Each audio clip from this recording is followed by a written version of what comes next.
1971 में मैं जब मुझे पता चला कि अभी बीपी मौर्य ये कांग्रेस में जा रहे हैं, तो मैं दिल्ली पहुंचा।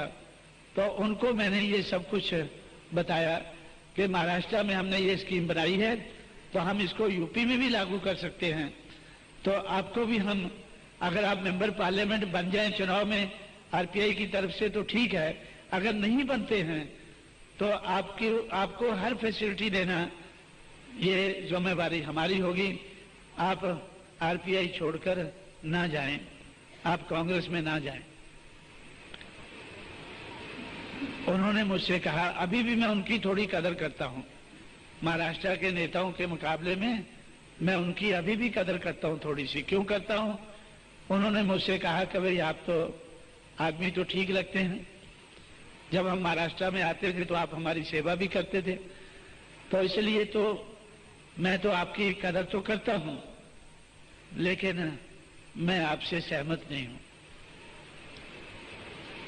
ये एजुकेटेड एम्प्लॉइज ज्यादा देर हमें नहीं चला पाएंगे, ये हमें ज्यादा देर नहीं चला पाएंगे। मेरा बड़ा पुराना तजुर्बा है, 1945 से मैं बाबा साहब अम्बेडकर के संपर्क में आया हूं, 1956 तक उनके साथ काम किया है। आपने तो बाबा साहब का नाम भी 1965 में सुना है। तो इस दिशा में मैं 45 साल, 1945 में मैंने उनके साथ काम करना शुरू किया था। मैं अपने लोगों को अच्छी तरह से समझता हूं। बाबा साहब अम्बेडकर को भी इन्होंने ज्यादा सहयोग नहीं दिया है, ये हम लोगों को कहां तक सहयोग देंगे ये मुझे भरोसा नहीं है। इसलिए मैं फैसला कर लिया है, जिसके लिए मैं उसको आज भी कदर करता हूं उसकी, कि मैंने फैसला कर लिया है कि हम लोग समाज का तो 1945 से चलकर आज तक समाज का तो कुछ कर नहीं पाए। अगर इस मौके पर मैं कांग्रेस में ना गया तो अपना भी कुछ नहीं कर पाऊंगा। ये मौका चूकना नहीं चाहिए।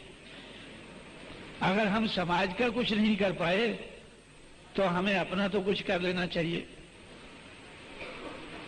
उसने ऐलान करके अपना कुछ करने का फैसला किया, लेकिन महाराष्ट्र के नेताओं ने बगैर ऐलान किए ही काम शुरू कर दिया। जिनको हम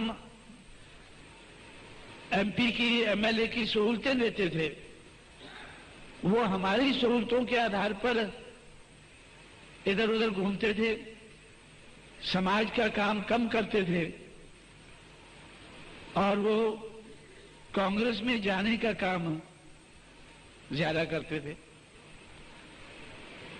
जो हमने उनके साथ उनको पीए दिए हुए थे बीपी मौर्य के क्षेत्र में, जहां मुझे बार बार लोग बुलाते थे अपना प्रोग्राम के लिए, मैंने उनके लिए शर्त रखी, मैं सब जगह जाता था लेकिन अलीगढ़ नहीं जाता था। उन्होंने कहा कि आपने अंबेडकर मेला और व्हील्स पूरे उत्तर प्रदेश में घुमाया है, लेकिन अलीगढ़ को छोड़ गए हैं। मैंने उनसे कहा कि भाई मुझे अलीगढ़ से नफरत है, क्योंकि उधर बीपी मौर्य के बारे में आप लोगों का अच्छा ख्याल नहीं है। बीपी मौर्य आप कहते हैं कि वो बिक गए, चले गए, मूवमेंट छोड़ गए, लेकिन मैं आपकी तरफ देखता हूं कि बीपी मौर्य चले गए, आप दूसरा आदमी क्यों नहीं पैदा कर पाए? अगर आप लोगों ने बीपी मौर्य को पैदा किया है तो भाई आप दूसरा भी किसी को पैदा कर सकते थे। अगर एक चला गया है आप दूसरे पैदा कर सकते थे। तो मैं नहीं मानता हूं कि आपने बीपी मौर्य को पैदा किया है, वो अपने आप पैदा हुआ, अपनी कमाई करके चला गया। इसलिए मेरा ऐसा ख्याल है कि people get the leadership what they deserve. लोगों को ऐसे नेता मिलते हैं जैसे लोग होते हैं। अगर बीपी मौर्य बिकता है तो इसका मतलब अलीगढ़ के लोग बिकने वाले लोग हैं। जिनमें वो पैदा हुआ है वो बिकने वाले लोग हैं। तो इसलिए मैं अलीगढ़ को तैयार नहीं करना चाहता हूं, मेरे बस का काम नहीं है। तो उन लोगों को बुरा लगा कि भाई ये तो बोलता है कि भाई मैं नहीं आऊंगा, हमको इन्होंने पूरे उत्तर प्रदेश को तैयार कर रहा है लेकिन अलीगढ़ को छोड़ दिया है, तो अभी इनको किसी हालत में मनाना चाहिए। तो मैंने उनसे कहा कि भाई ठीक है, मैं मान जाऊंगा। जब मैं आऊंगा उधर तो स्टेज पर चढ़ने से पहले आप लोगों ने मुझे सिक्कों में तोलना है। स्टेज पर चढ़ने से पहले आप लोगों ने मुझे सिक्कों में तोलना है।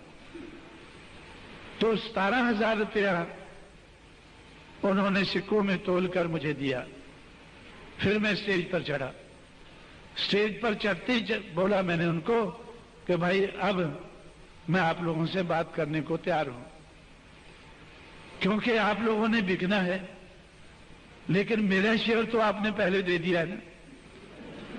आप बिक जाएं और बाद में मैं हाथ मलता रहूं, ये मुझे अच्छा नहीं लगेगा। अब आप अगर बिक जाते हैं तो मुझे कोई एतराज नहीं है, मेरा हिस्सा मुझे मिल गया है। आप लोगों ने मेरा हिस्सा मुझे दे दिया है, अगर आपको अब बिकना है तो बिक जाएं। तो उन्होंने कहा नहीं, हम नहीं बिकेंगे, अभी हम आपकी बात मानेंगे। और मैंने उनसे कहा कि ये जो आपने मुझे दिया है ये भी समाज के ऊपर ही लगने वाला है।